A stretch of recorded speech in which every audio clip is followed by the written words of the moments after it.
Welcome back to the Underground Gospel Show.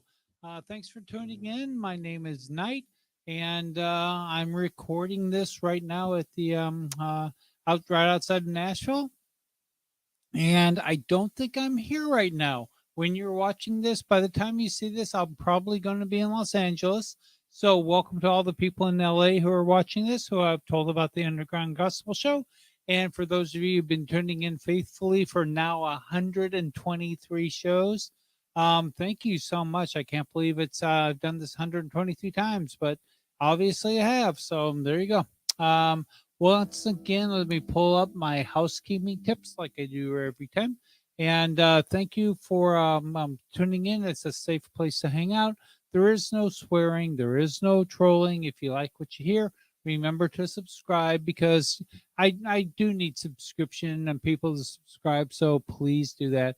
Remember to hit the notification bell, except you should be able to remember without having it tattooed on you that I'm every Friday and Saturday night at 8 o'clock on Twitch, Facebook Live, or YouTube Live.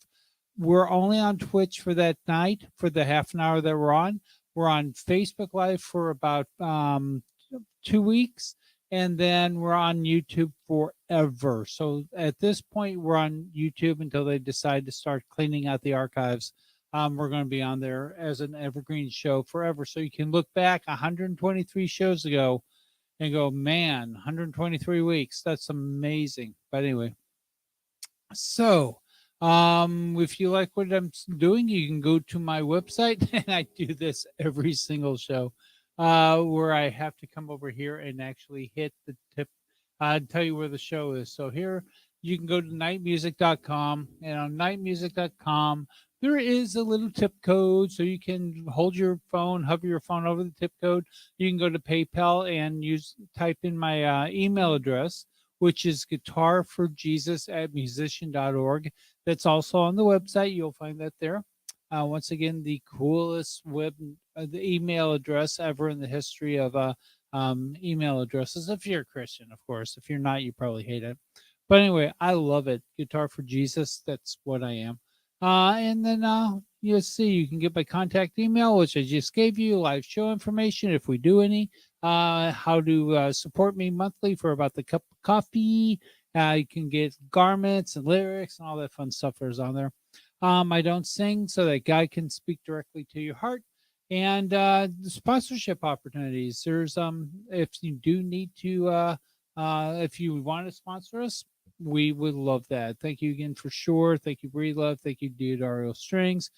These are people that do sponsor me, and then do endorse me. And hoping to get some corporate sponsors, but I need. See, the thing is, if I had subscriptions, then I'd have the corporate sponsors. But let's face it. And I've had people say, "Well, why don't you advertise on Facebook?" Same reason Pepsi Cola, Kellogg's, and General Motors do not advertise on Facebook. So when they start doing it, I might start doing it. But at this point, no, we're not doing it. And if you want me to come out to your city or church or event, I would love to come out to your city, church, and event. Come up to all the above. Okay, let's see. What am I doing here? Today's sponsorship Bible verse is Isaiah 55:11. The reason why is because this show, episode 123, let me pull it up here, get some show information, will be debuting on, I think it's October 26th. No, I'm sorry. We're August 26th. So this will be, if you're a Patreon viewer, you will see this on August 26th. Now, August 26th in 2011 is when Google and the National Archives got together to take the Dead Sea Scrolls and start digitizing them and putting them online so that people can do their own translations and go, find out about the validity of the Dead Sea Scrolls. Now, if you don't know this about the Dead Sea Scrolls, they were found in, I think it was like BC, or they were written from BC 55 to CE 127. So sometime between 55, 127, about 77 years, 72 years, I'm sorry, my math was messed up. Sometime in those 72 years, it said Dead Sea Scrolls were written. And the whole reason for the Dead Sea Scrolls was because 2,000 years after Jesus lived, people were looking at the Bible and saying, "This stuff didn't happen." I mean, they made it up. It's a myth. It's there's no way that this man could have actually what was it accomplished 300 different prophecies when so there's just no way he could do it. Now some of them he could make up. I mean, he could be like going into Jerusalem exactly 96 years after David had, or I'm sorry, whatever it was, but going into Jerusalem on the date that he walked in, they were waiting for the Messiah. Well, he rode in with a donkey. The donkey's owner was waiting for somebody to claim the donkey to bring the Messiah into Jerusalem. So all that could have been orchestrated by himself. But he couldn't have orchestrated his own birth. He couldn't have orchestrated his mother being a virgin. He couldn't have orchestrated all this. There's so many miracles and things that he did that could not have been orchestrated. I think they said, and you only need one. You really only need one to prove his validity. Besides, they said that a lot of people said that the Bible was rewritten to prove the deity of Jesus Christ. That they had to rewrite the Bible. That things, could not have been originally written that way. And so the reason by Dead Sea Scrolls was it happened literally hundreds of years before the first ecumenical council was formed in Rome in about 300 something CE after Christ. So anyway, sometime before that, the Dead Sea Scrolls were made, placed into containers, and put into a cave, where they remained untouched for almost 2,000 years. Then they were found, opened up, and come to find out, dun, dun, dun, the Bible we have today is exactly the same Bible that they had 2,000 years ago. The writings of the Old Testaments were exactly the writings of the Old Testaments that we have in our Bible. The writings in the New Testaments were exactly the writings we have in the New Testament. So there were no changes. There was nothing in that made any changes. Now the funny thing, and this is kind of funny, as soon as they found the Dead Sea Scrolls in the 1950s and opened them up, they started decaying. They started falling apart. They took pictures, they took images, they did all kinds of scans on them. But the bottom line is they took them out of a cave covered in bat poop, bat guano, and opened them up. And then all of a sudden they started decaying. Immediately as soon as we got them, we couldn't keep them because they started falling apart.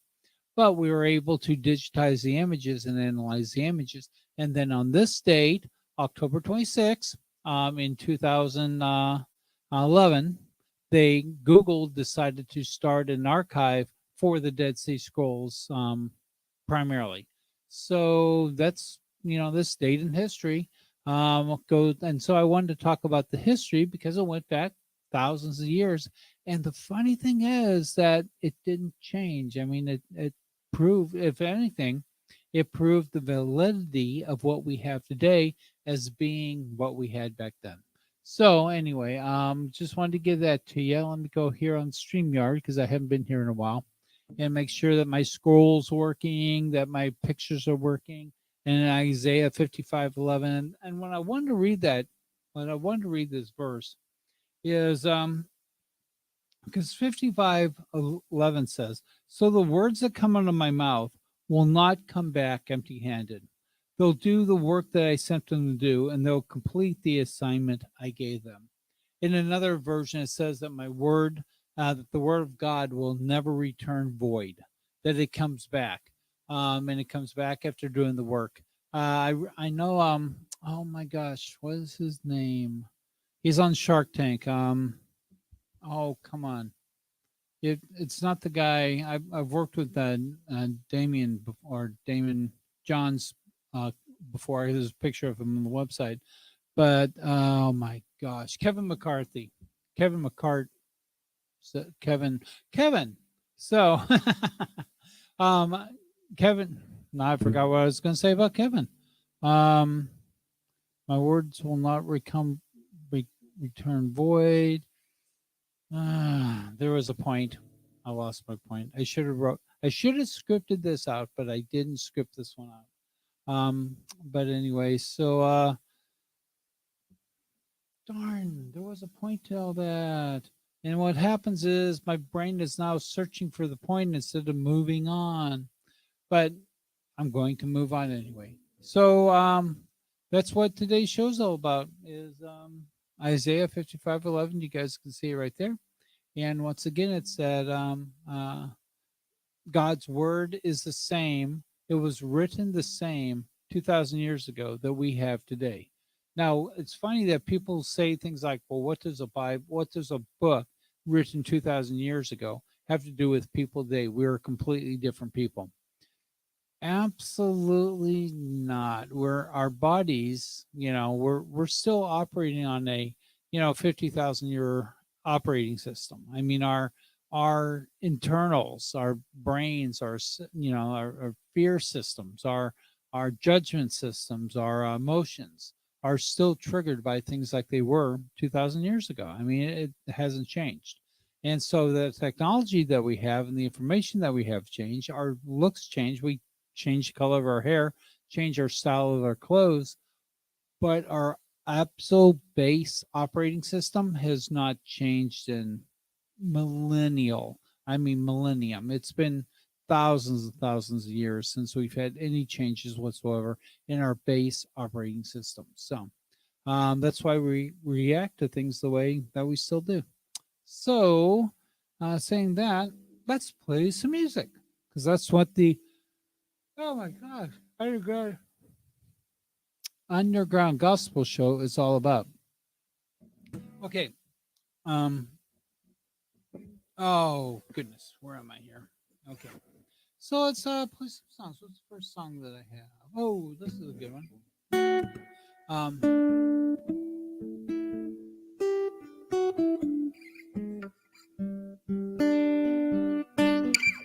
It's called "I Say the Lord."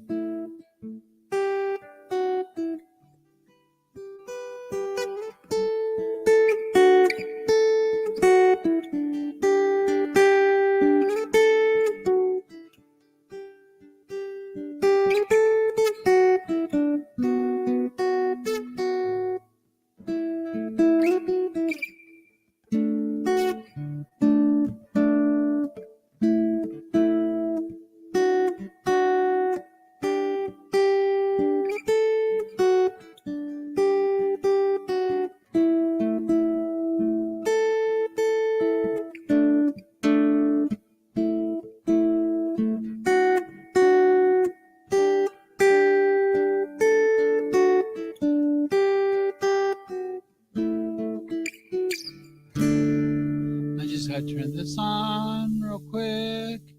There we go.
Yes, I see the Lord seated on his throne, anointed.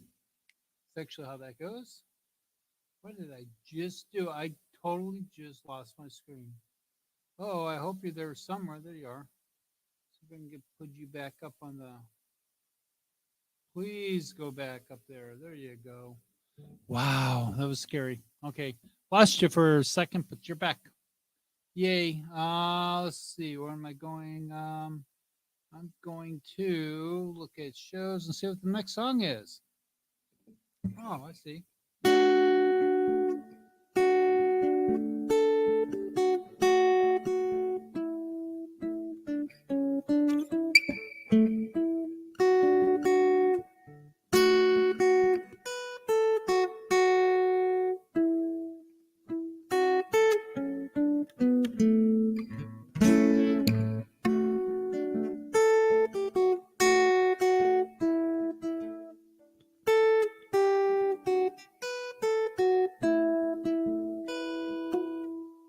Wow, that was bad. Let me put it back on here and try it again.